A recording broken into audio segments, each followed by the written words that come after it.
there is the issue of charcoal at Somali port. Yes. According to the United Nations Security Council Resolution 2036, yes, it has been banned. Yes. For importation of charcoal from Somalia. Yes. And the United Nations Security Council have requested member states to implement that ban. Yes. But the Kenyan government have the will to sell out those charcoals. And the Somali government are emphasizing that it is illegal to sell those charcoals in Somali port. What is your step, your effort from your ministry to complement with the effort of KDF and AMISO? Thank you very much. My brother, I wish I didn't have to answer a question to you on charcoal. I mean, if I would stand here and continue discussing whether I need to, the Kenyan government should take a position on charcoal, I think this is a matter that the Somali government will be able to handle, and they have a right to handle. It's a sovereign state. Somalia is a sovereign state now. And I think the Kenyan government does not really have a say. Contradictory statements of the same sometimes may come in, but I believe that the Kenyan government position is going to be that we will support the position that the Somali government takes. My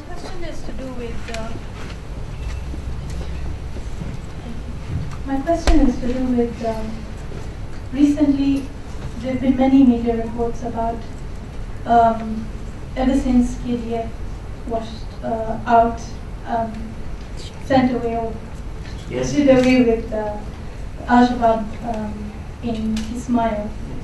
There have been more media reports about militants, sleeper cells within Kenya. And after Abu Drogo's assassination, if I could say so, what steps is the Kenyan government taking to actually get all these sleeper cells that are starting to get activated? Is there any action that the Kenyan government is taking to actually deal with this? Because this is a problem that has started. It was deep-rooted, and now it's starting to rear its ugly head. Thank you very much. I will try to be very careful because the matter borders more on intelligence than necessarily political. But I can assure you that the Kenyan government is vigilant, even as much as when you have many of the stories stating that we have many of the sleeper cells coming up. Many of them were reactivated after Al-Shabaab left to Yemen. Some of them are known to have moved into Kenya. Some of them have moved into Mali. The truth and the reality is that there are also very many other stories that are coming out, and the Kenyan government has been able to intercept material and other issues which are going to be dangerous and harmful to our country. The reassurance I can give you is that we in Kenya believe we are one of the best intelligence networks in Africa, and we believe that we'll be on it. It is not going to be easy because sometimes you do not know who would be Al-Shabaab and what their interest would be and where they are.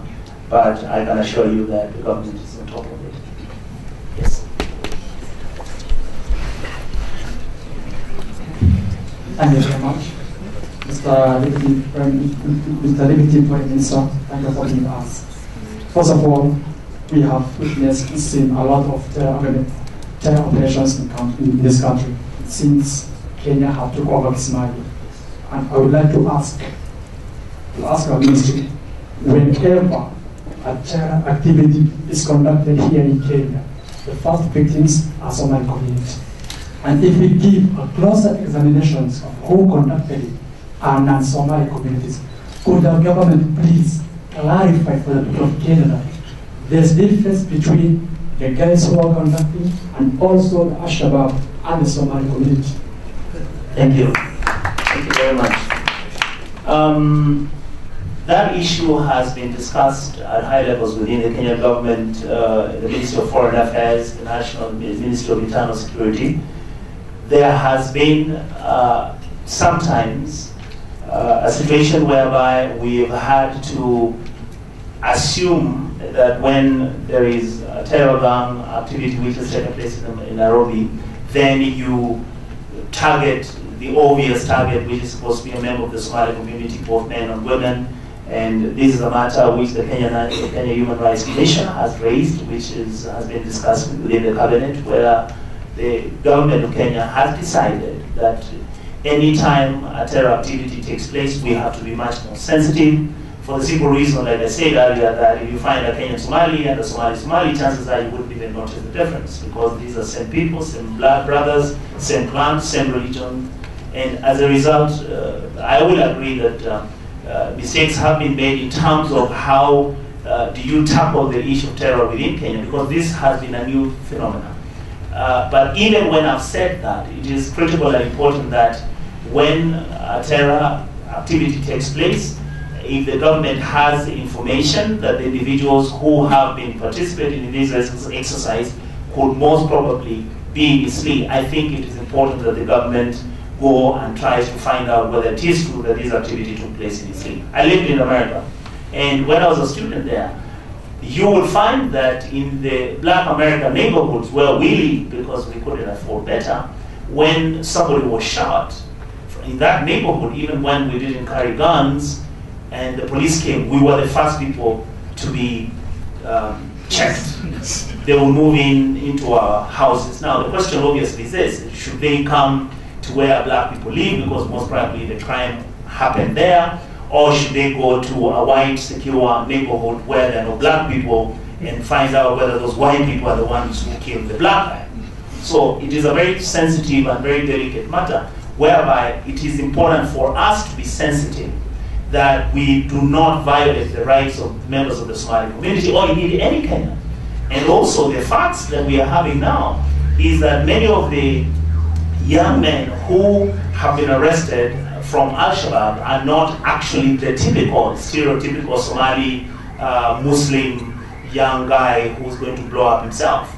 These are young men and women who are coming from London, others are from Western Kenya, others are from my community, Kisii, and it was a shock that we finally came to understand what the scenario was. So yes, there were violations here and there, but I believe the government is not much more sensitive. The police are much more sensitive, and you know our police has been having a problem on their capacity, capability, and mentality. But I believe that is something we can work on, and the Kenyan government has absolutely no intent to pigeonhole or to stereotype the members of the Somali community in the guise that we are trying to find out who the terrorists are. Thank you. Just a final question, please. Just a final question, I think. Thank you. My name is Abdurrahman Hussein. I'm from Radio Bakula. First of all, I'd like to appreciate and thank you for the compliment of Somalia and the highlights the hope, and I hope that hope will come true. My question is, KVDA went to Somalia October last year. They've been there for quite some time. Finally, Ismail fall to their hands. There was a euphoria. The community were actually welcoming and saying, actually, finally there is a breath of life. But after that, there was a question about which actually circulated as like setting up a local administration, which is actually another pole. So what I'd like to know is like, Kenya has been involved in that kind of administration, and it pissed off some of the Somali community. Are you guys trying to set up your own administration in Kismayu, or you are letting the government to do its job? A good question, because we went through that when we were trying to ask the United Nations Security Council to extend President Sheikh Sharif's term from the period, I think it was January until August, for the elections to be held. The story that came out is that Kenya was intending to pick Ras Kamboni groups from South Central Somalia, bring them and create a buffer zone by making sure we bring in our own people, set up a government. Kenya has absolutely no intention of handling or touching the sovereignty of the Somali people. The meetings we have held, the discussions we have been very simple. We want the president now who was elected to begin to set up his regional administrations with consultation with the people of Somalia.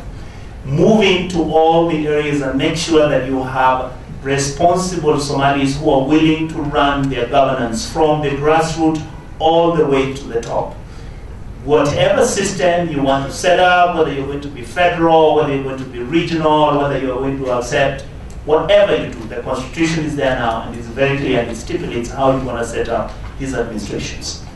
Our responsibility as KDF, which is now part of AMISOM, including the AMISOM team from Uganda, Burundi and all, and AU including IGAD, is very simple. Stabilize Somalia, make sure the Somali people take over the reins and leadership positions within themselves, make sure we give capacity empowerment to the police and paramilitary teams within the Somali forces.